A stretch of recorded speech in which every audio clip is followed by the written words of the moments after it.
السلام علیکم ناظرین، KBN کے ہیڈ لائنز میں آپ کا خیر مقدم ہے۔ میں ہوں نیہا خان۔ عثمان نگر کے عوام کی مدد کرنے اتم کمار ریڈی کا چیف منسٹر KCR کو مکتوب۔ سرکاری جونیئر کالجز کے کانٹریکٹ لیکچررز کے مسائل پر چیف منسٹر تلنگانہ کا جائزہ اجلاس۔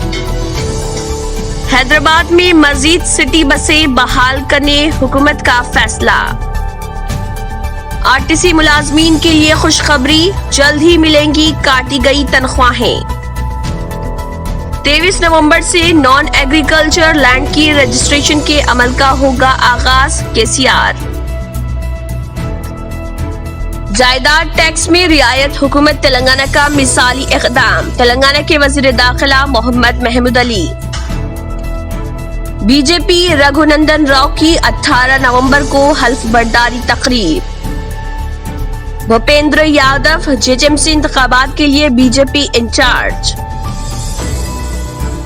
سیکریٹریٹ کی مساجد کی تعمیر میں حکومت تاخیر کر رہی ہے، جوائنٹ ایکشن کمیٹی مشتاق ملک۔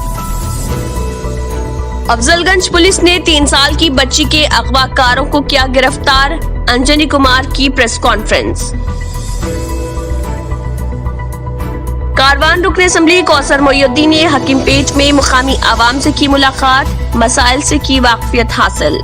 نظام آباد کے علی ساگر میں بودھن کی 3 لڑکیاں غرقاب۔ وادی کشمیر کے پہاڑی علاقوں میں برف باری اور میدانی علاقوں میں بارشوں کے بعد موسم میں بتدریج بہتری۔ متحدہ عرب امارات نے 10 سال کا گولڈن ویزا جاری کرنے کا کیا اعلان۔ اسی کے ساتھ KBN ہیڈ لائنز اختتام کو پہنچتی ہیں۔ اللہ حافظ۔ اگر آپ نے ہمارے چینل کو ابھی تک سبسکرائب نہیں کیا ہے تو یہاں پر ریڈ کلر کا سبسکرائب بٹن دکھ رہا ہے، اسے کلک کریں اور ہمارے چینل کو سبسکرائب کیجیے اور ساتھ ہی ساتھ بیل آئیکن کو بھی کلک کیجیے، جس سے آپ کو تازہ اپڈیٹ ملتی رہے۔